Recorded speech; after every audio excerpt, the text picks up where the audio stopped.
Helen, And I'm Liz, and we're sisters scientists, and lifelong X-Files fans. and this is We Want to Believe. All right, welcome back, everybody.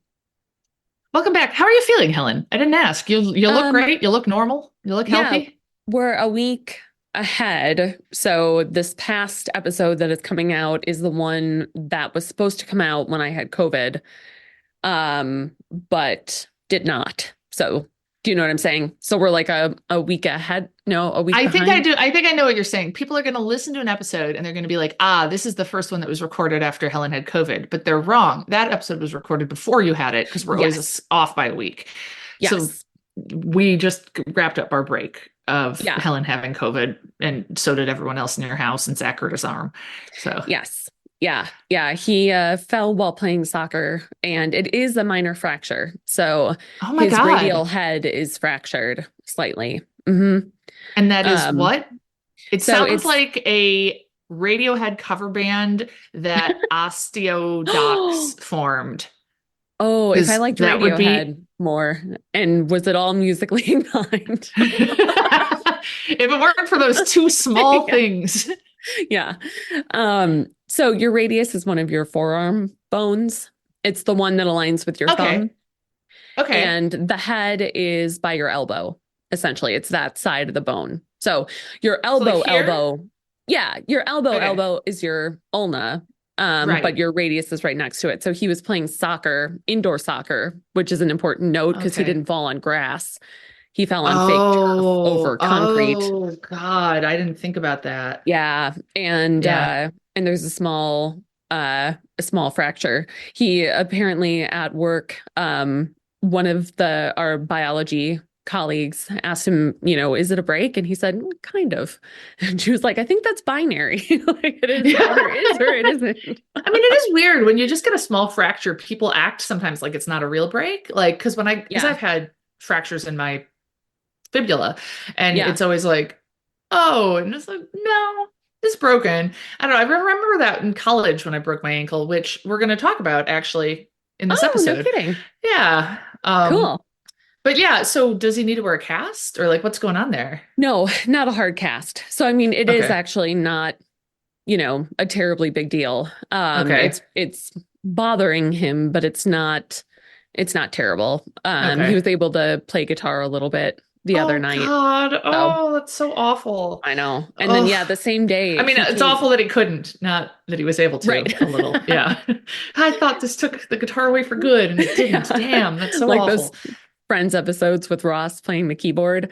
But, and that same day, he came home from soccer. And the boys were with him, and they run inside. They're like, "Dad hurt his arm," and I'm thinking, like, "Oh, all right, it's nothing." Yeah. And then I was like, "Oh gosh, no!" Like he's actually pretty hurt. I told you about talking to our mom when it happened, right?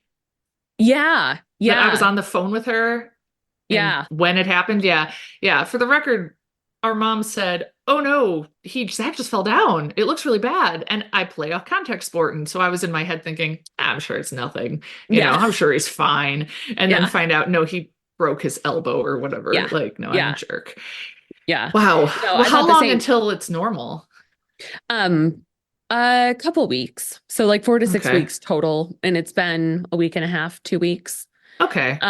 So not too long, and he has limited mobility, so it's not entirely immobilized. It's not okay. Man. But they came home, and William had a stuffy nose, and our mom was over, and I was gonna we were debating, like, should I take Zach to the ER? Should we, know? And we were like, well, let's just COVID test William quick just to be safe. And smart. He was positive. And God. Yeah, and then it just all went downhill from there. Except Hugo. Hugo never got it. No. That is bizarre because he's so clingy of all of them. He'll just climb right on you and breathe in your face. And well, that's how I got what was probably norovirus in November or December of just this past year. The one other time we had to miss an episode, I think.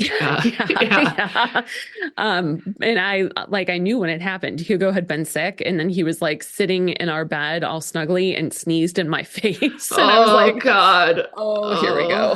Oh, God. Oh, man. Young children. Kids. Yeah. Germs. Yeah. So anyway, yeah. So, but we're on the upswing, knock Excellent. on paper. And God, yeah, just in time for the semester to start. just mixed. You didn't get to Yeah. enjoy your break much, but it No. would probably be more stressful to be arranging things for coverage. So, Yeah. I don't know. Come see, come Yeah. saw. Yeah. Yes. Comme si, comme ça. Um, I so have I no idea wanted to what we're talking about today. Oh, do you have Oh, something yeah, beforehand? well, I do. One is that I had a dream a couple nights ago that we went to record today, and you were like, there was like a third person on Zoom. It was some woman I didn't know, and you were like, "We're doing it." Liz, guess what? We're going to have all these special guests, and I've changed the layout of our podcast. And there was like a live band, and like there were going to be all these different people who'd come in. And I was like, why didn't you tell me in advance? And you're like, that's part of the fun. You're finding out live. And it was really like bizarre. And then I also wanted to ask you, is our podcast up to some like X-Files style research into the past or into I don't important? know. Because Why? I keep seeing that now we have a subscription to newspapers.com and we get emails about ancestry.com as well. I wanted a free trial and I was out. I had used all of my other email addresses to sign up for 14-day free trials over the past, like decade for Ancestry. And then I was like, I need an email address. I'm not going to pay for this, but I really want this newspaper article. So I signed. Yeah. I have it on my calendar to close the trial. We're not gonna. As long, I don't know. Right, as long as not I'm the one my paying. credit card, I don't care. Yeah. Yeah. Although I like the implication, though, that I do. It's I was related. like, yeah, I'm like, maybe there's some research into the past, and like, you know how it is in X-Files episodes. There's an article, and you're like, that's the same person, and they haven't aged at all, or whatever. Yeah. Well, I can actually from the 1900s. What I'm researching is mildly related, in that I'm looking into the house with no corners in Bull Valley, Illinois. Excuse me? You're researching the house with no corners? Oh my God. Shut up. I'm so excited. Oh my God. All of our local McHenry listeners, do you understand? This is so big. You remember? Oh my God. Okay. So I don't think we've talked about the house with no corners on here before. No. Do you want to give a brief overview? I do. Okay. It's called the Stickney Mansion. So if you want to Google it, you can find the Stickney Mansion. It's deep into like a wooded area in Bull Valley, Illinois. It is not a fun drive in the middle of the night when you're a teenager and you have to go drive by it because ghosts. Yeah. Very spooky. It's not to be confused with the witch house or the devil house, which is another property nearby which is like across the street. Basically, right? It's like because like you're on this one street that kind of jogs, and it's like right before the jog, and then Stickney is after the jog. Oh, or vice versa. Mm-hmm. Anyhow, the Stickney Mansion was owned by the Stickneys in the height of the what's the word for that trend? Like spiritualism? Yeah, in movement in the like late 1800s, where there was lots of like seances and stuff. And so the family, my understanding is the family built their house to have no corners. They're all rounded so that ghosts couldn't hide in the corners and they could do better seances because they'd had a lot of kids and a lot of them died young and they wanted to be able to seance them. And so now people think it's haunted, but it's also the Bull Valley police station, or at least it was at some point. And one time we drove there in the night and took a picture and maybe thought we saw something in the window, but it was probably a reflection of the flash on the glass. Yeah. Yeah. Yeah, but I mean, it's a part of like Northern Illinois lore. So what are you researching with the Stickney Mansion? I'm so excited. Yeah. So, well, I mean, it's the depressing side of that. I mean, so looking into the fact that they lost a bunch of children, partially what that says about grief and child loss, partially what that says about tuberculosis, because a lot of the deaths are presumed to have been from tuberculosis. You know, you and I should probably spend the night there so you can do some research. At the police station, we'll have to get arrested. No. We would like arrange it. You'd be like, I'm a researcher and I'm very important with my research. And so I have to. Maybe we'll just go there for the day and I'll just keep you company. And then there'll be a snowstorm and we'll have to stay overnight. And then, Sure. Things will happen. Well, I'm not really interested if it's haunted or not. I mean, that's not part of what I'm researching. Because it either is or it isn't, and there's not that much to say. Right. I mean, I'm more interested in like the fact that they built it that way because they were spiritualists and how that kind of feeds into a lot of the romanticism surrounding tuberculosis and how, oh my God. How. So are you going to like write a paper on this? Well, no, I'm working on a book, if you recall. Oh my God, it's for your book. Yeah. Did you any news on your book and the people at the publisher? Did they say anything? I am supposed to have the introductory chapter turned into them along with the proposal by the time this episode comes out, by the end of winter break. I'm running behind because of COVID? And Zach breaking his arm and more COVID. But so I don't know. So it hasn't been accepted officially. Yet. It hasn't been accepted yet. Okay. Mm-mm. No. Oh my God. No. But the I know I shouldn't. This is all very interesting and serious and academic, and but it's the house of no corners. Yeah. Well, they're an interesting family. So the Stickneys, George Stickney was the man, and he was like the first white settler in northern Illinois in the Nunda Township. Like the Bull Valley, Woodstock area. Okay. And so he arrived in 1835. He was born in New York and had taken like several steamships across the country. Like he had gone like on like rivers. I'm like, how do you even do that? Like I don't Great Lakes? I don't know. I would have to have a better understanding of waterways than I do. And well, there was an article and I was like, river. The river. Wow. And then there was like some caravanning and stuff. Okay. Why did he come out here? I want to stay in New York. Find his fortune, to be like they were in the 1830s and staking claim to new quote unquote new land. New land for white people. And then he met Sylvia, was the name of the woman. Okay. One of their sons was the first person to be buried in the Holcombville Cemetery. And so they were like some of the first people, first settlers in the area. And then he was he was on the school board. He was like a local politician. So they were like a really prominent family. Yes, I mean, it's a big house. Like, yeah.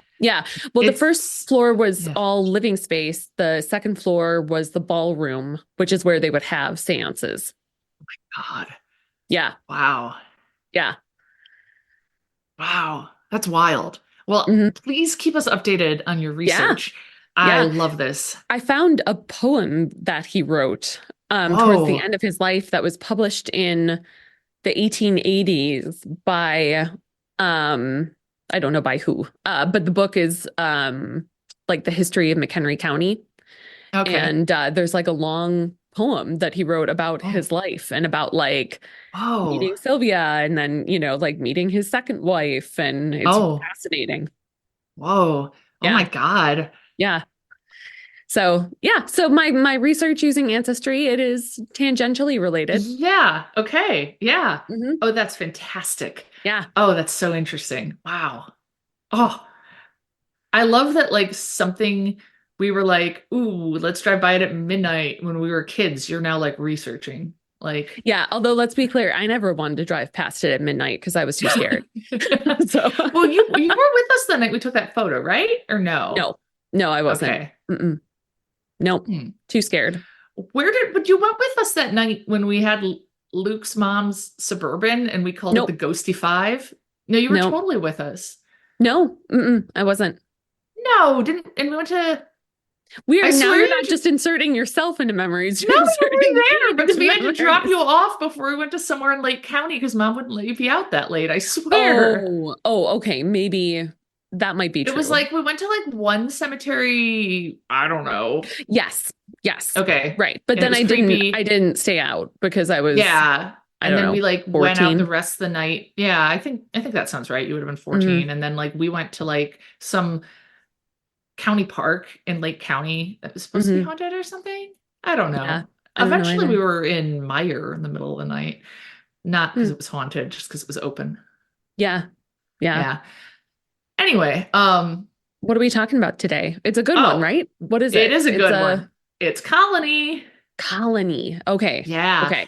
And when I'm done telling you about it, we have a listener story. Oh, no kidding. Yeah. Cool. All right.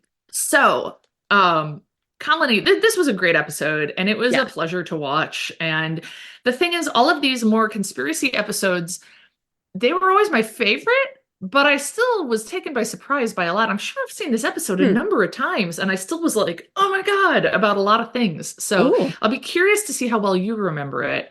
Because it opens in it. No, X wasn't in it. I bet it'll be in the next one though. That you watch. Yeah. So, okay, it opens with the night sky. There's a light in it. There's a monologue from Mulder about belief. And he's kind of giving this monologue while we are seeing this helicopter come down. It picks somebody up. They're all rushing around. It's like they're taking him to some sort of hospital. There's somebody on like a gurney and clearly in a bad way. And you're like, is that Mulder? And he says like, what I saw out there on the ice proved everything right. The aliens are here and they're beginning to colonize. On the ice. Something like that. Yeah, what I saw out there on the ice. Yeah. Ooh. Yeah. And so I don't know where he is. Scully appears and she's like, let me in to see him. You know, you picked up Agent Mulder. And they're like, this is a military base. You can't come in. And then she convinces them and shows her ID and gets in. And they say Mulder's body temperature is 86 degrees. And so they've got him. I remember this. Okay. This is sounding familiar now. Okay, sorry. This is sounding familiar. And so God, like, 86 degrees. That's not possible. It's not? See, I was wondering. And that's as much as I did was wondering. I mean, I know this because very recently, my kids, William in particular, my 9-year-old, really knows how to stay up late when he doesn't want to go to bed because he'll do things like, how did humans evolve? Or what is the lowest temperature that someone can be? And then I like have to look it up and we have to talk about it. And he's like, he knows, he knows how to get me. Yeah. But yeah, so this was just a recent stalling and what did technique. You find? So anywhere below, 96 and below 96 is like critical territory. Really? Yeah. Mm-hmm. I wouldn't have guessed it was that low because I feel like I've had a temperature of 97 something plenty of times. Yeah. Well, I mean, there's a pretty... And that's okay, right? Oh, yeah, totally. Okay. Yeah. Because I mean, like any sort of homeostatic mechanism, we have a set point. Am I a homeostatic mechanism? No, but you have them. Okay. Oh, okay. So, maintaining homeostasis is maintaining things like our blood sugar, our resting heart rate, our body temperature, things that like our body just kind of needs to control and keep at a set point, essentially. Okay. So we have like a set point and then a range at which it can vary that's still normal. Okay. So if your body temperature is quote unquote 98.6, I think it's actually like the mean is actually slightly lower. Okay. Because I feel like mine usually is a little bit lower when I take it and I don't have a temperature.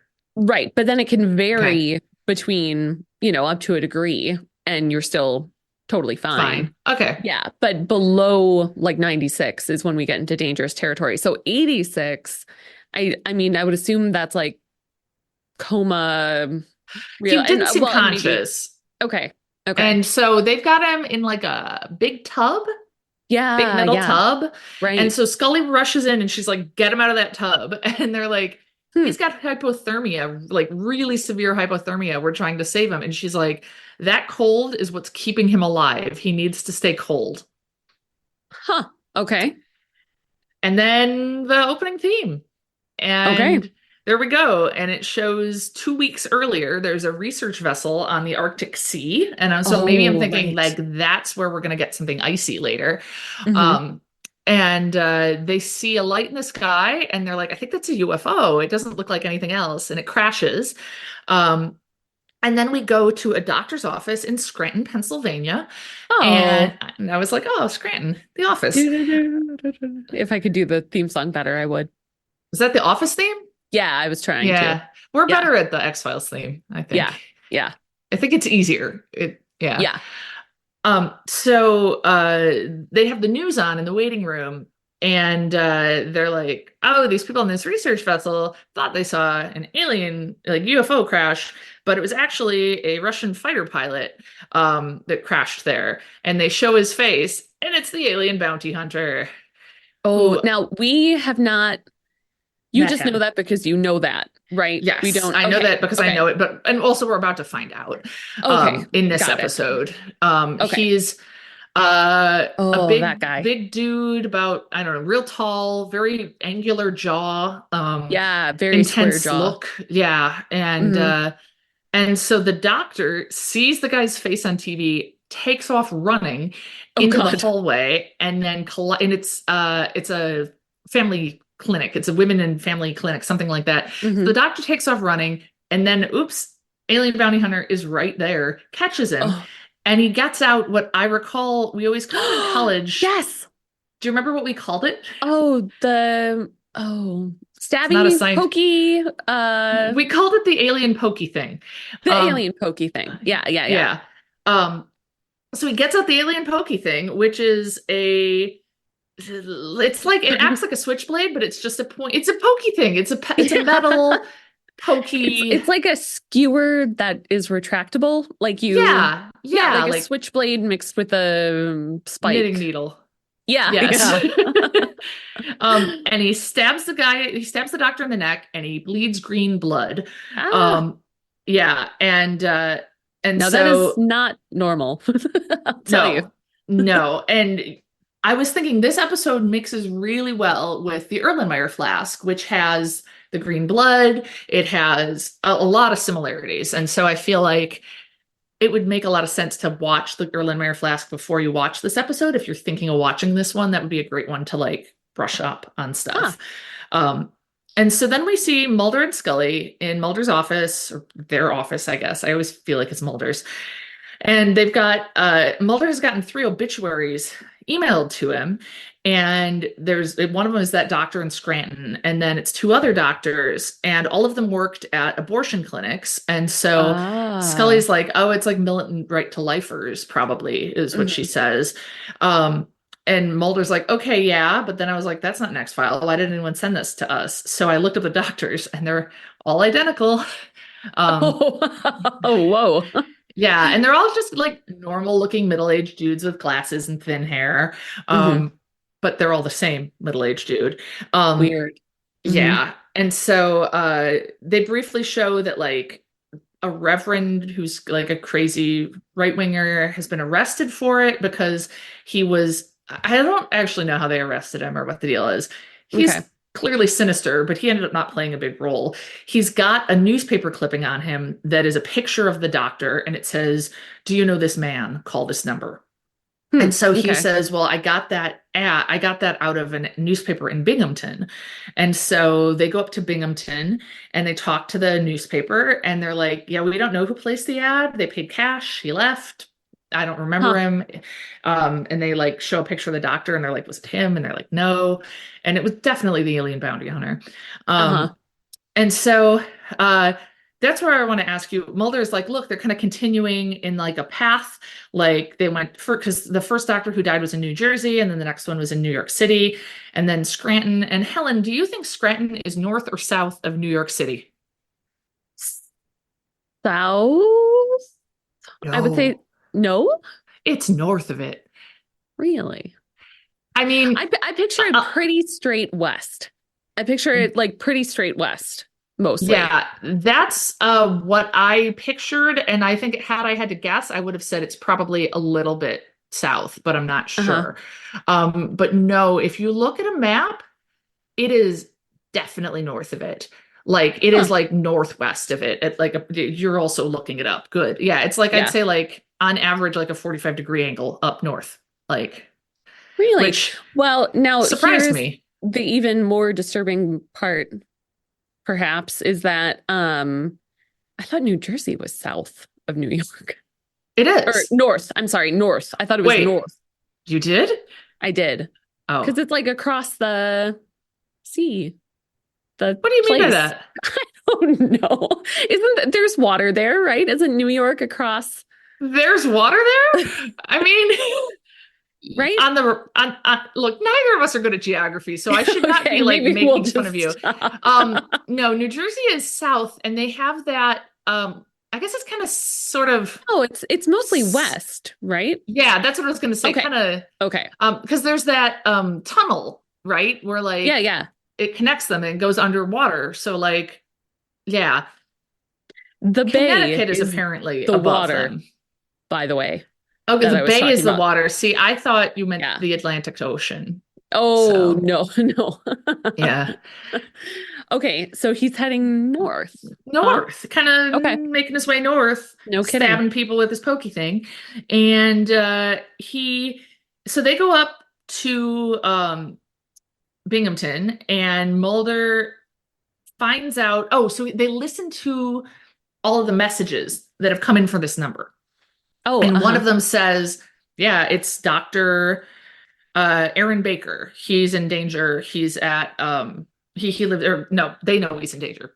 Dr. Aaron Baker, it doesn't matter that much. He lives in Binghamton. So Mulder, I've definitely mixed things up because Mulder and Scully are not yet in Binghamton. He was making phone calls. Because this is important, they call an agent who is in Binghamton, an FBI agent, and say, hey, we're on our way up. This guy, Aaron Baker, is in danger. You need to like find out where he lives and protect him.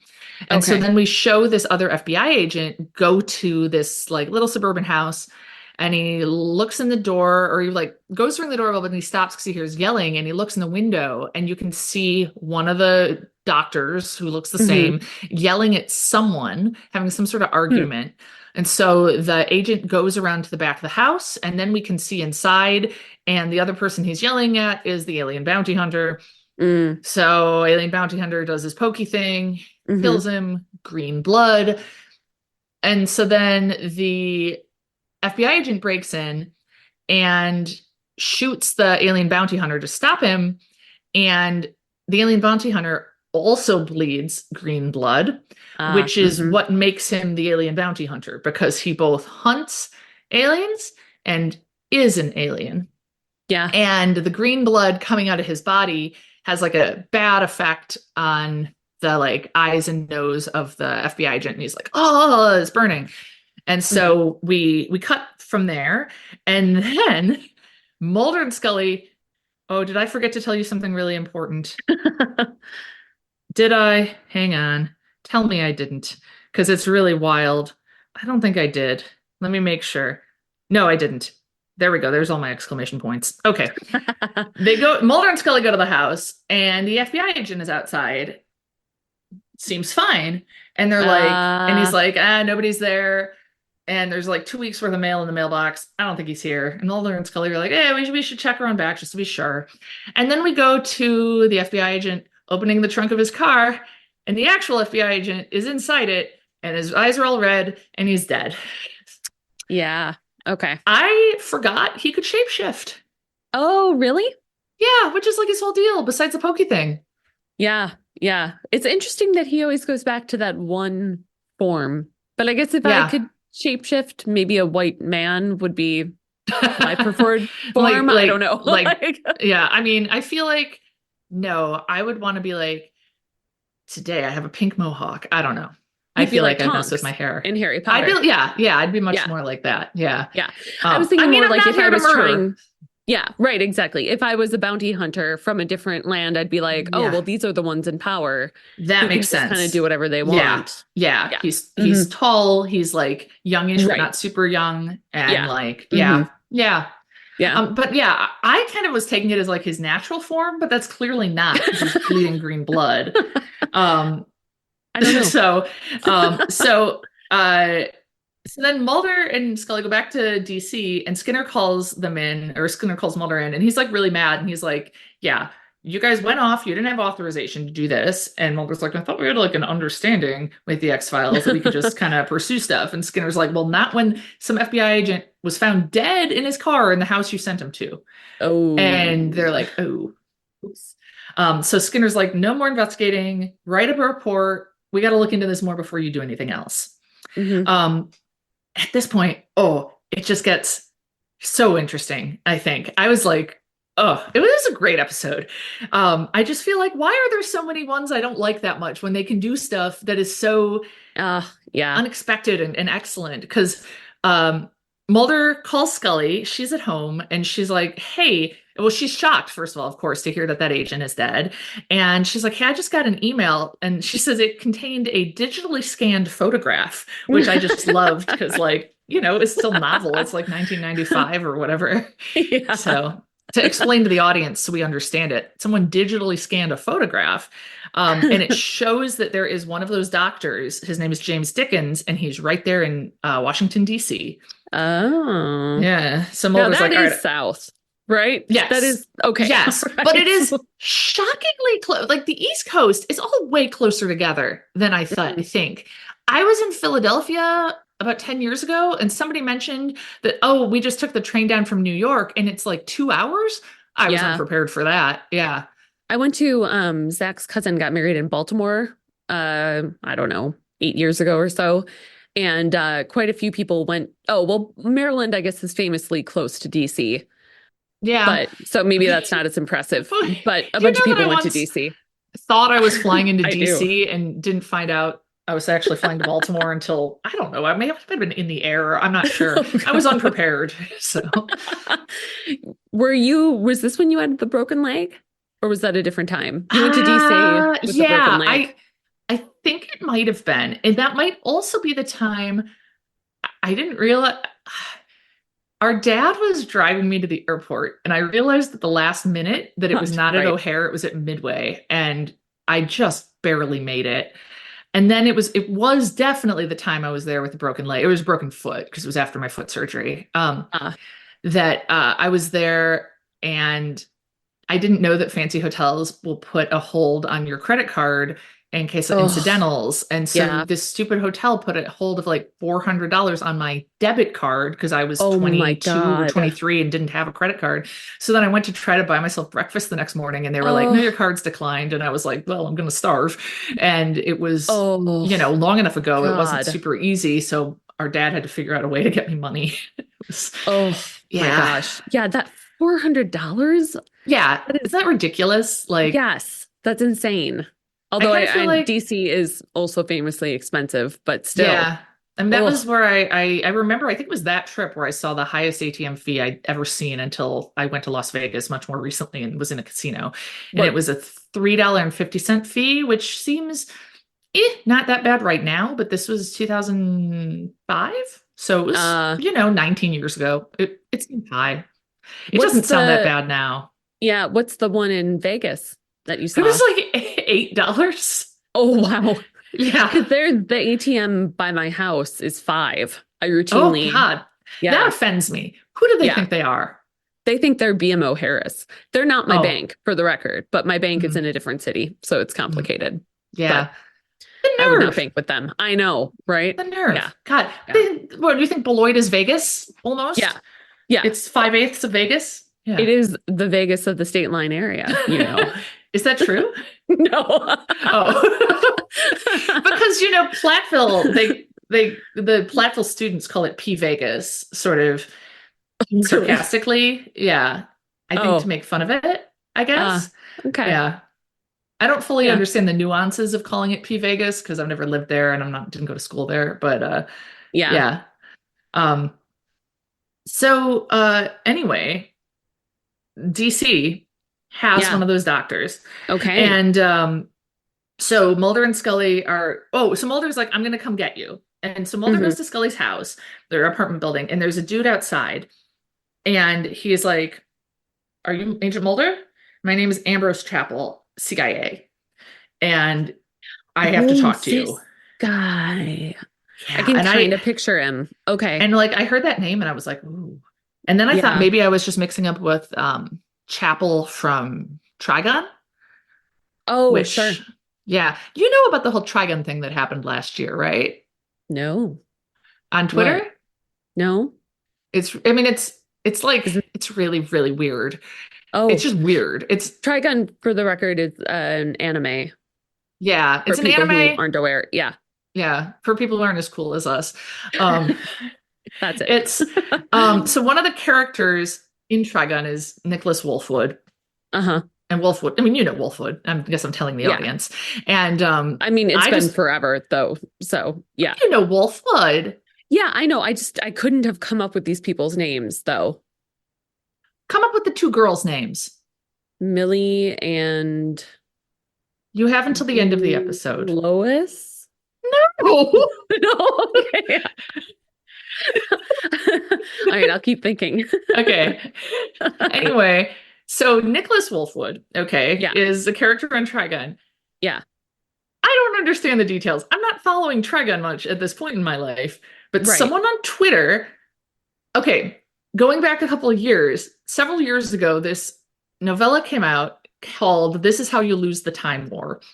I haven't read it, but it's supposed to be good. Why have I heard of it? Because in last summer-ish, someone on Twitter with the name Bigolas Dickolas Wolfwood, like Nicholas Wolfwood, but also Big Dick, because they seem really mature, tweeted, "Go buy This Is How You Lose the Time War. I'm not going to say anything more. Go buy it now." And I guess he has a big account, and somehow this went viral, and all of a sudden this novel is like best-selling, climbing the charts again, and everyone in the writing community is like, I can't believe this person with this like obscure anime obscene name made this happen, and the author is just like, I can't even believe this is happening, and it's really bizarre. So it's like all of a sudden people are talking about Nicholas Wolfwood in the writing community online, and I was just not ready for it. It was because people are trying to give a little context to his name, like what's so he's like a big part of like anime fandom and got all these anime people to buy this book. I guess so. Cool. Yeah. Wow. Yeah, so it's kind of cool. Yeah. So we'll come back to Meryl. Oh, I just gave it away. God damn it. Meryl. Her name's Meryl. God, that's right. Yeah. That's right. Yeah. Okay. Thank you. So I was thinking Chapel from Trigun because there's, bad guy. And no, it's Ambrose Chapel though. So I still feel kind of, I don't know. I don't know about you, sir, because of his name. But he's like, all right, I know about what's going on. So he goes into Scully's apartment. They're all talking and he's like, okay. Basically, Soviet scientists created clones. They're called the Gregors. It's like Project Gregor. And for about the last year, the CIA has been aware that they have gotten into the country and they are living as doctors. And they've like infiltrated the medical establishment so that if we go to war with Russia, then they could be in place to like do bad things like... medicine wise. Sure. At a random family planning clinic in Scranton. Yeah. Or whatever. So, and so Mulder's like, okay, but like what's going on? And so the guy's like, well, someone's been eliminating them and we're trying to figure out what's going on. And it's the Gregors themselves who have been contacting you, I think.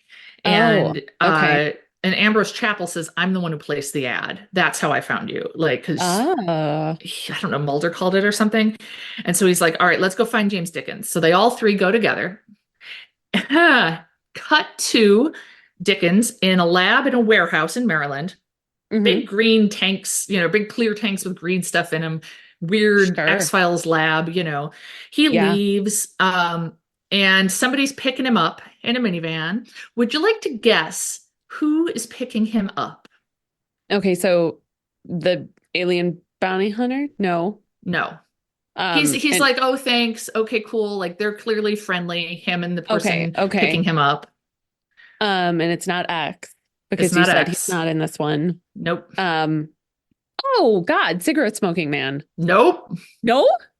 It's somebody. No.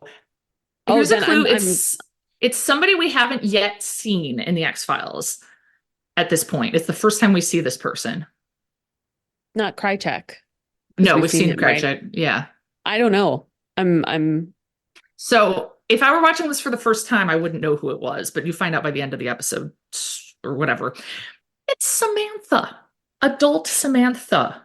Oh. Yes. Okay. So what you see as like a viewer watching it for the first time is a adult woman with long curly brown hair. Okay. And they go back to what must be the Gregor's apartment. Mm-hmm. They both go in, and then he sees people outside. She hides, and Mulder is like, "Oh, it's Detectives Mulder and Scully. We're here to help. Let us in." So he opens the door to them, but as soon as he lays eyes on Ambrose Chapel, he takes off running through his plate glass window on the 3rd floor and bursts out the window and falls on the ground. And they're like, "Oh my God." And they're looking at him. But just like in I once ran through a window on a date. I know, it's like Buster Bluth. I mean, it's like remarkably similar to that scene with Buster Bluth in Arrested Development. And except just like in Erlenmeyer Flask, these aliens or whatever with the green blood, they can heal themselves. And so he falls to the ground, gets up, starts running. So Mulder and Chapel and Scully all kind of give chase to try to find him. Mm-hmm. They're spreading out. And it's very clear that he reacted to seeing Chapel. That's why he ran away. And so Mulder is chasing him. He's crossing the street and he's hit by a car. And he at pretty high speed, it looks like, and he kind of rolls off the hood and hits the ground, and Scully catches up and he's just like, "I just had the wind knocked out of me. It's okay. Go get him," And I just want to say, oh, not the alien, not the doctor was hit by a car. Mulder is hit by the car. Oh, Mulder. Yeah, sorry. Yeah, Mulder's hit by the car, and he's like, "It's okay, just keep going." And as someone who has been hit by a car, I think he would be a lot more hurt. Yeah. I want to say that. Because you were hit, not even going that she couldn't have been fast going of that a fast. speed, right? No, she was coming from a stop, and she was turning left, and she hit us in the crosswalk. And so she couldn't have been going that fast. And this car was fast.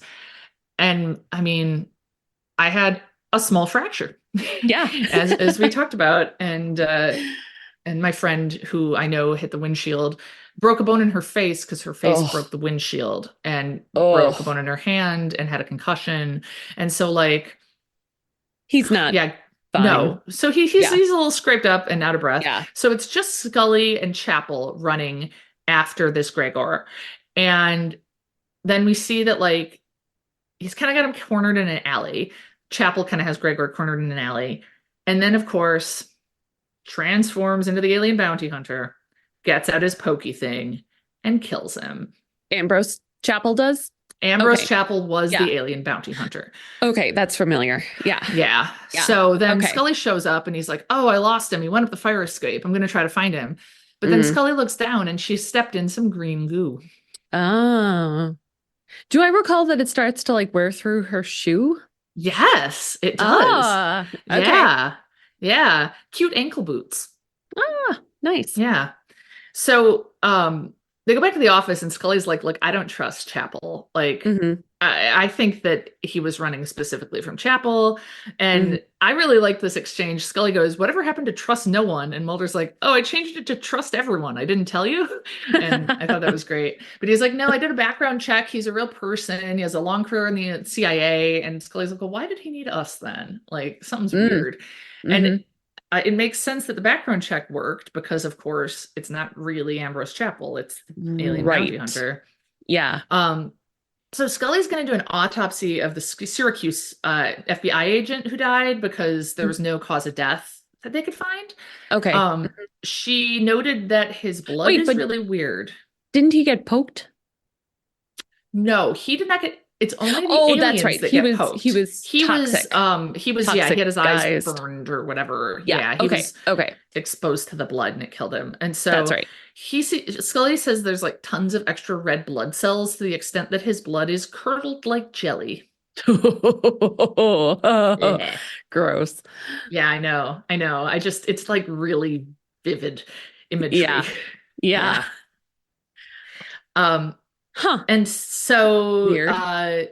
Mulder gets called in to talk to Skinner, and he's expecting Skinner to yell at him again, but Skinner's like, "No, your family's been trying to reach you. There's a family emergency." Huh. Yeah, that's Oh. Okay, keep going. what do you think? Well, I don't want to give something away, so just Oh, keep right, going. if you remember something. Yeah. Yeah. So Scully then finds that the FBI agent, like with his stuff or some, look, I'm not totally clear on how. Sure. Scully gets the address of that warehouse lab.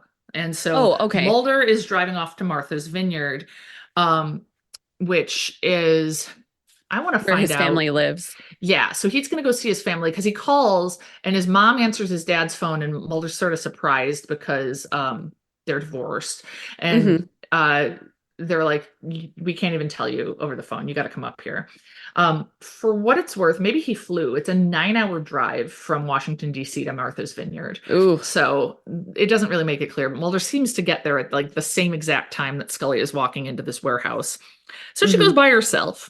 She steps in some more green goo, and then she sees, and he doesn't see her at first, there's a man inside like destroying stuff, and he like pushes over a tank, and there's like weird looking biological stuff in little bags, and he steps on one and it bleeds green goo. And it's Ambrose Chapel. And and so it's, I know it's the alien bounty hunter, and here's where I had the thought, you know how like the end of a long work day, when you get home, you take off your bra. And it's like, it's like, is there a better feeling? Like, why is he hanging out in his chapel outfit when he thinks he's alone? Yeah, but that's a good point. Well, it's not though, because my take on that is that I was picturing his like natural state as the alien bounty hunter, and you're the one that pointed out he's an alien. No. Right. So maybe he figures like one middle-aged white guy is as good as another. Yeah. With these purposes. I think so. Yeah. Like, okay. What's the difference? Yeah. Yeah. So I thought that was interesting, and then I don't think it is. Okay. so Scully goes home, and she's like, I think I was followed. I think I'm in danger. The one thing about Mulder being hit by the car that's important is that his cell phone breaks. And it's just so delightful to see the cell phones they have. They're enormous. I mean, they're just, they're just everything you want them to be. So his phone's broken. So there's what is happening in like the rest of this episode is a lot of like, if they just had good technology, a lot of things would be avoided. Oh, yeah. And good communication. So we see Mulder is in Martha's Vineyard. His dad is kind of weirded out. He's on the porch smoking, and he's like, your mom is having a hard time. I'm glad you came up here. It's really a weird time. And Mulder looks inside, and Samantha's in there. Okay, that's what I remembered, but I didn't want to. Yeah. Now, Samantha is Mulder's sister who disappeared when he was young. 12. Okay. Yeah. And she was 8 or something. Yeah. Okay. Yeah. Okay. And so, and it's the same woman who was driving the van. It's the same woman who was driving the van, who was with one of the Gregors, the DC Gregor. And so Mulder kind of talks to his mom, and his mom's like, it's got to be her, right? And then Mulder and Samantha talk on the porch in the morning, and she says that when she was 9 or 10, she was returned. She was put to live with a family. She had no memory of what had happened. She had no memory of the Mulders, but she knew they weren't her parents, but they like raised her and took good care of her. And then she started having really bad anxiety a couple of years prior and didn't know what was going on until she did regression hypnotherapy, which we were just talking about false memories and all that. But she said at that point, she remembers all the abductions and all of the tests and stuff. And she's upset. And she's like, look, I'm in danger. Okay, Helen, I can't figure this out. Okay. Because then she starts saying stuff that like, all right, okay. She says, my adoptive parents, they're only visitors here. You'd call them aliens. Okay. So I was like, does she mean it like alien? Or is it deliberately left vague, like how our stepdad was an alien? Yeah. I mean, but because he immigrated from the Netherlands. I want to finish up that thought. Yeah, fair enough. Well, I don't remember how much of this is true, even. Yeah, I know. I But don't like know. so like that's what I can't quite get Yeah. a beat on. So she's like so she says a man's been sent to kill people like my adopted parents, and anyone who tries to stop him from getting killed soon, he's gonna come for me. And so she's clearly talking about the alien bounty hunter. And it's like, And are we was supposed to she, assume that the Gregor was like her adoptive father?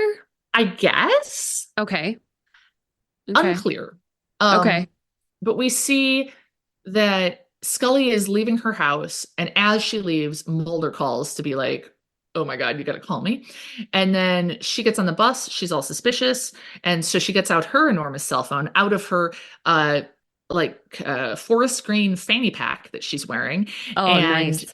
I know, and she is on the phone and she's like, "All right, I don't think I'm being followed, but I'm going to the Vacation Village Motor Lodge in Germantown," Hmm. which I don't know. Maybe it's because I've stayed in a lot of hotels. I don't want to stay at the Vacation Village Motor Lodge. No. Yeah.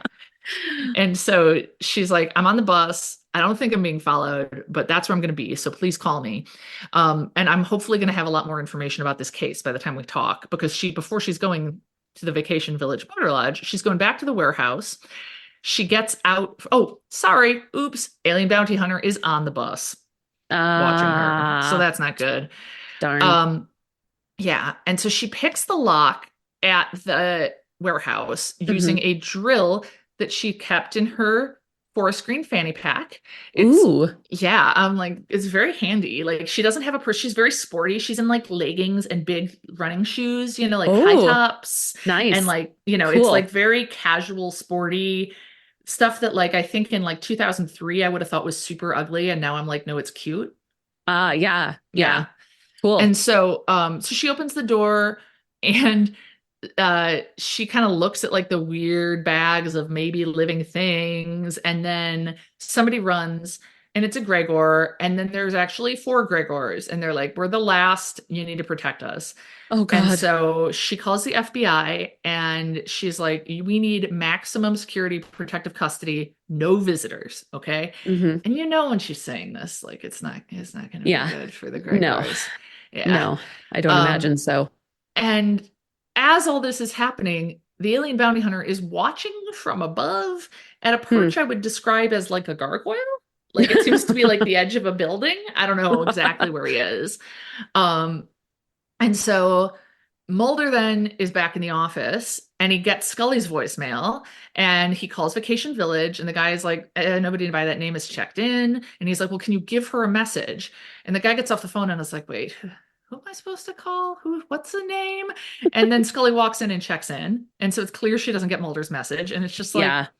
you know, Hmm. I don't know. They need to have Technology. backup phones. They need, yeah, technology. Yeah. Um, so she gets a room at the Vacation Village Motor Lodge. It looks as nice as you would picture. And she gets in the shower. I mean, it looks fine. It doesn't look gross, but it doesn't look Yeah. nice. And Yeah. she gets in the shower. And then, of course, as soon as she gets in the shower, her phone rings. So there's all these back and forths. Um, and you don't know who it is who's calling her. And then we go to see where the Gregors are in their cells, and some guy in a suit comes in who's clearly the boss of the dude who's like keeping an eye on them. And Oh, he's uh-huh. like, "Hey, I wanted to talk to them. Can you get me a coffee?" Oh And no, it's the bounty yeah, hunter. it's the Yeah. bounty hunter. So he Yeah. goes into the cells and he gets out his pokey thing, and that's all we Hmm. see, but we can assume all the Gregors have been poked. So Oh, I yeah. know. They seem And they're nice. just like nice little alien guys. We don't have any more information about them I at this mean, point. the only other information we had was this lie from Ambrose Chapel about how they were Russian clones. Right. That was from him. So we don't Because know. here's the weird thing, right? Huh. Why do they all look alike? What's going on Yeah. there? I mean, Why? clones would Right, but look like, so alike. are they clones? Right. I don't Yeah, know. I Yeah. don't Hmm. know. Okay. Yeah, so but they seem mild-mannered. They seem nice. I like Yeah. them. Yeah. I Yeah. support the safety of abortion doctors, Yeah. providing healthcare to women Yeah. and anyone with a uterus. Good for them. Yeah. So, Huh. I don't want them to Yeah. get I poked. don't know. No. Yeah. Right. Okay. Okay.